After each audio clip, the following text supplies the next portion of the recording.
So this used to be completely empty, just a 20 by 20 shell. 4 walls, concrete floor, and a whole lot of potential. And today I'm taking you through the whole full transformation, showing you every decision, every challenge, and exactly how we built a dual purpose studio that works for both podcast and direct to camera content. What's up guys, and welcome back to the channel. If you're new here, I'm Manager John and I help creators and business owners build professional studios to be able to hit their goals within content. And this project is one that I'm super proud of because we solved a major problem that a lot of you have been asking about. Like, how do you take this space and get a really big vision? How to create one space that works for sit-down conversations and solo content without compromising either one. I'm breaking down the entire build, showing you the entire gear list and even some of the design decisions that we made to make this studio stand out better than the rest.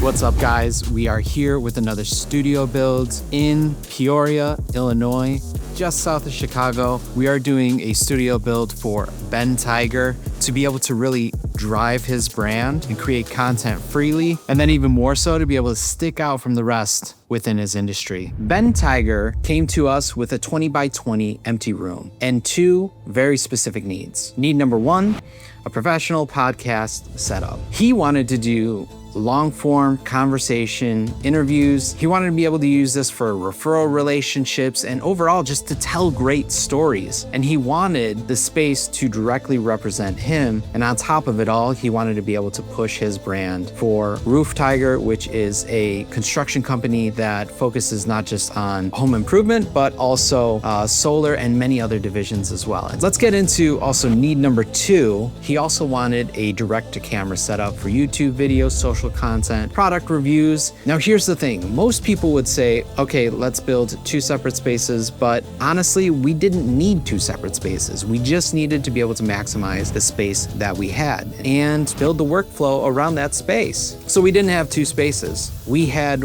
1 room. Here's where everything changed. In the midst of us building our studio, Ben had called me and said, I currently have an interior designer working with me. I would kind of like you to work with her. And normally I'm a little bit apprehensive about working with other people, especially if I don't know them, I don't know their style, I don't know their quality. But after meeting her, that changed everything for me. We brought in Tori, who's a designer that specializes in creating dimensional spaces, and together we came up with a solution that honestly, we'd never tried before. One of the greatest ideas that Tori came up was, she said, hey, I would love to build a custom dimensional half wall that will become the hero element of the entire studio.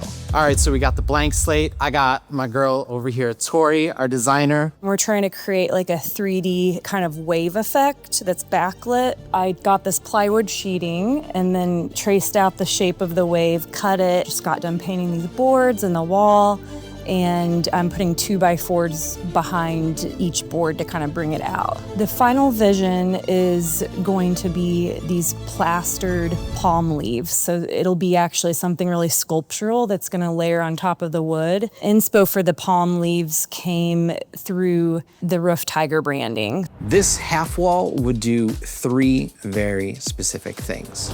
Number 1, it would serve as the primary background for the podcast setup. It'll take up an entire wall, giving us that texture, dimension that looks and makes content feel premium. Number 2, this was a setup that wasn't in any of our other setups, so it would make this studio stand out from the rest, and that's exactly what we want. And number 3, it would incorporate LED backlights and plant leaves to create layers of light and shadow that actually show up on camera.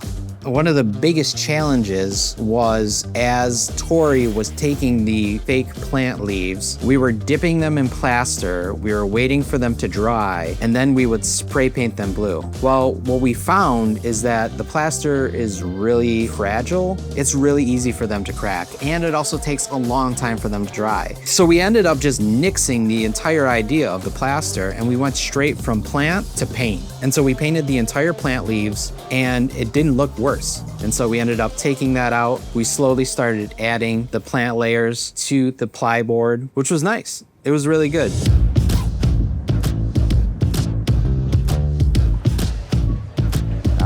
got everything we needed.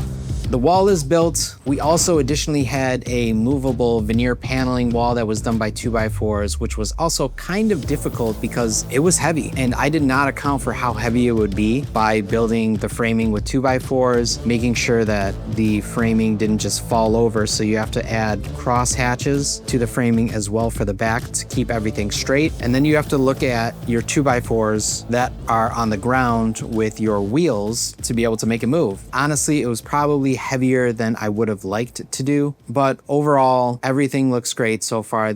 Now let's get into the gear. We're using the Aputure lantern as a key light. That's about $550, but it's worth every single penny. It gives an omnidirectional soft glow. Then we've got the Govee wall lights on the dimensional wall for accent mood lights. Add like a couple different colors along the backdrop, and the 2 Aputure floor lights for uplighting. Okay, so let's talk numbers because I know that's exactly what you're wondering. What kind of gear did we use to really tie everything together, and how much did it cost? We have 2 Sony FX30s that ran at about $2,000 each. We had an A7C, which ran at $1,200. We had the newer tripods, which were about $100 each. The Sony 24-70 lens ran about $1,000. We had a 35mm lens, which I personally like because you get that nice blur in the background. That ran about $765. And then we have a 16mm lens, which ran at about $430. The mixer was the Rodecaster Pro 2, which ran at about $700. We have an audio splitter that we tied from our A10 Mini Blackmagic. We have our XLR cables, which were 25 feet long. We had 3 of them, and those ended up being $100. We had HDMI cables that ended up being $64. We have 3 boom arms, which ran about $390.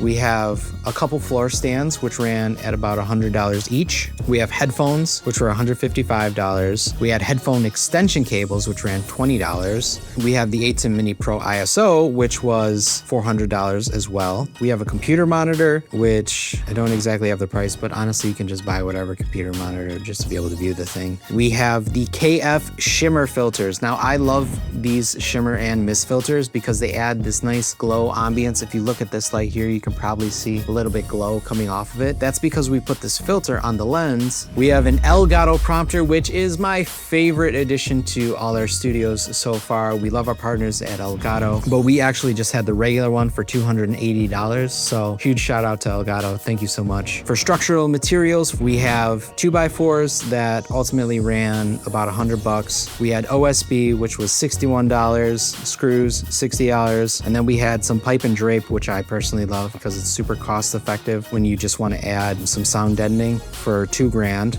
A practical light, which was $114. These are natural lights within a space that you would use for your own home. We had the Govee strip lights for $540. And then we have our Decor coming at $50. We also added in a Siberian tiger rug for an extra $370. And then last but not least, the final touches, a tiger statue, $37. So all in all, this studio build, including all of the gear, labor, and then the half wall, I think we sat somewhere around $40,000. Now, here's the thing. You might be thinking to yourself, John, I'm not buying a $40,000 studio. And that's completely understandable. However, with this gear and this breakdown, you can see what pieces that you can use. Let me talk to you about the final results. We've got 2 camera angles, both with FX30s running simultaneously. We have the Shure SM7Bs, which are like the Joe Rogan arms. And then the Aputure lantern is overhead, creating that signature glow that just gives you that nice even tone across your face. For the direct-to-camera setup, this is where the movable wall earns its keep. We also have another corner setup that was like really nice with this like nice chair that we had in the corner. And it's the same space. Walking into my future. Oh my gosh, dude. Wow, guys. This is so much cooler than expected. Wow. Unbelievable. First interview. This is unbelievable, guys, seriously. This room was blank like, what, 2 days ago? Yeah. So let's go through the takeaway. Here's what I want you to walk away with. Your studio doesn't have to choose between consistency and flexibility. You don't have to build two separate spaces to create two different types of content. You can just use the space that you have creatively with some of these elements that we talked about. But you do have to be intentional. You have to think through the problems before you start buying gear. So if you're building a studio, start with the problems. Start with what you're actually trying to do. What's not working in your current setup? What would you like to make your content better? Answer those questions and the gear list writes itself. All right, so that's the full breakdown of this dual purpose studio build. If you want a breakdown of any specific types of gear or you've got questions for your own build, drop them in the comments below. And if you're serious about building a professional content creation space, I've got the resource, can jump on a call with you, and the full studio build guides over at the Creators Den. The link is in the description, so make sure you check that out. Now, a majority of you that are watching this video, you are not subscribed, so I want to take this moment to invite you to subscribe. But then in addition, if you guys have any questions, please feel free to leave a comment or shoot me a DM. I'm Manager John. Thank you so much for watching this. This was by far my favorite studio build, and I'll see you on the next video.